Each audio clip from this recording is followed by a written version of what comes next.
Selamat datang di Selamat Malam. Saya Denny, narator dari Rumah Horor Indonesia dan Cerita Tengah Malam. Seperti biasa akan menemani kalian dalam membacakan cerita horor di malam hari ini. Dan cerita horor di malam hari ini berjudul Diganggu Lembut Penunggu Ambulan. Selamat mendengarkan. Cerita horor ini dialami oleh Andang dari Wonosari, Gunung Kidul, Yogyakarta.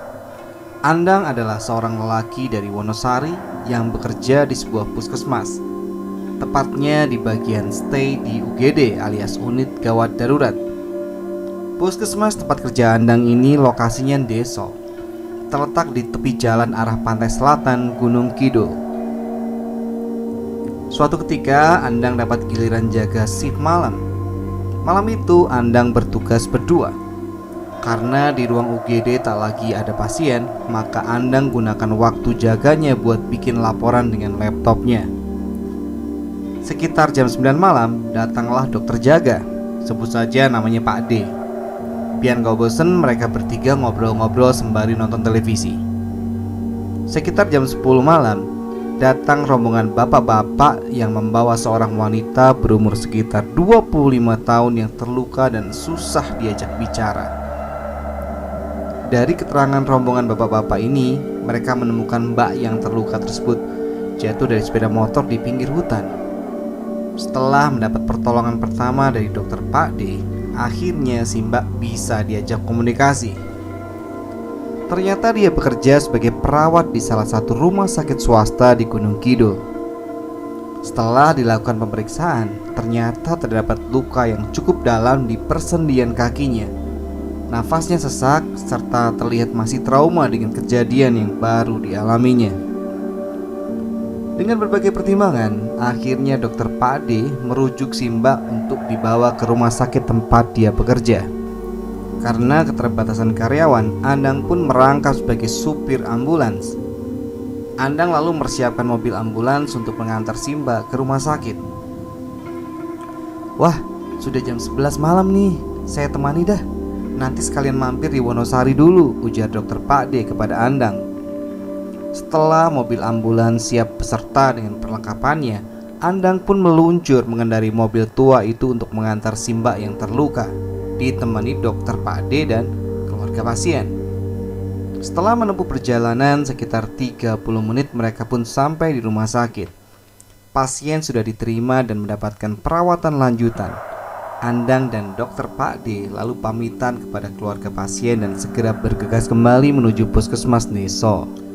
Selepas Wonosari, Andang dan dokter Pak D melewati jalanan yang sepi.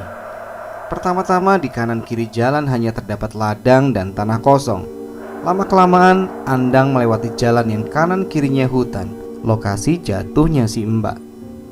Karena kondisi tengah malam dan sepi, membuat Andang tak sadar menekan pedal gas ambulans tuanya lebih dalam.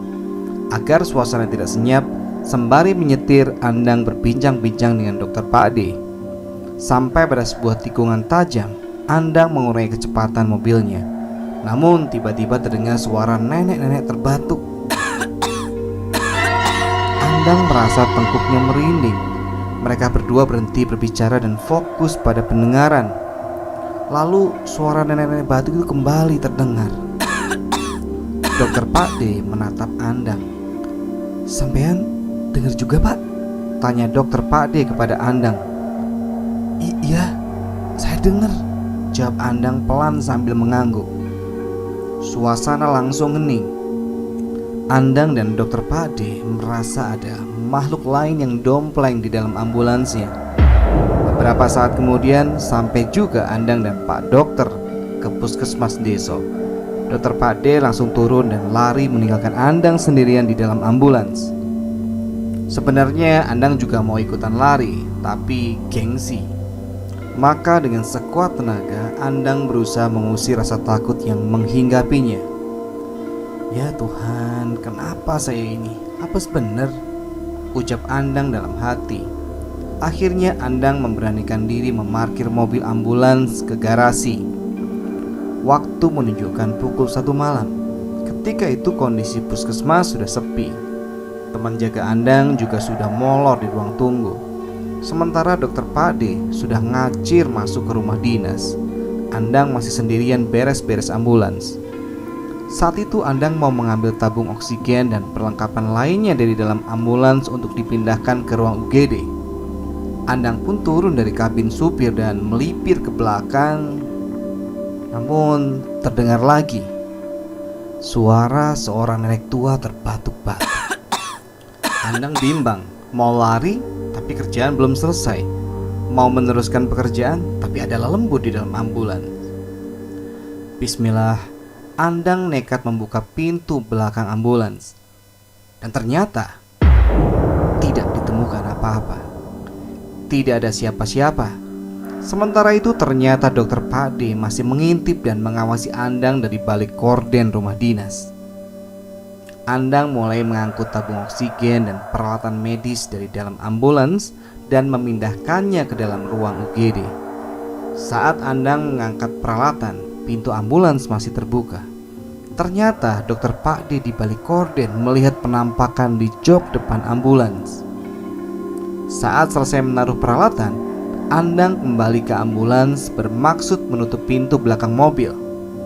Sebenarnya Andang merasa ragu, tapi masa mobil ambulans dibiarkan pintu belakangnya terbuka? Dengan perasaan ngeri-ngeri gimana gitu, Andang pun kembali ke ambulans. Andang berusaha memalingkan pandangan agar tidak melihat kabin ambulans. Handle pintu mobil sudah dipegang, dan saat sampai separuh, terdengar lagi suara nenek-nenek batuk.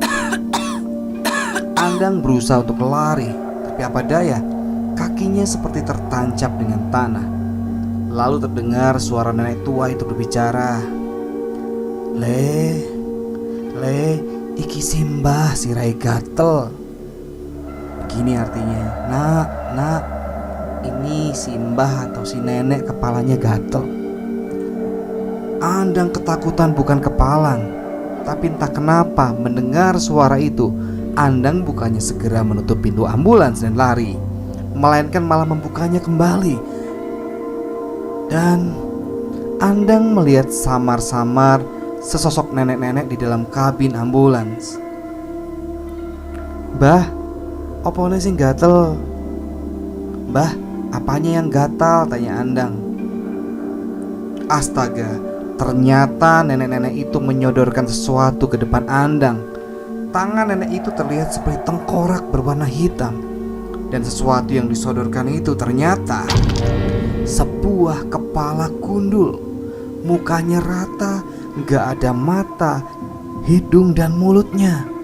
Andang lalu komat kamit berusaha mengeluarkan sebuah kalimat, tapi tidak bisa. Beberapa detik kemudian barulah Andang bisa bergerak dan langsung menutup pintu ambulans, lalu lari ke pos jaga. Keesokan harinya barulah dokter Pade memberitahu Andang bahwa dia juga melihat penampakan nenek tua di jok depan mobil ambulans. Benar-benar pengalaman yang sangat menegangkan. Oke teman-teman, itu cerita horor kita untuk malam hari ini. Semoga kalian bisa menikmatinya sebagai hiburan. Sampai ketemu lagi di cerita horor berikutnya. Selamat malam, selamat beristirahat.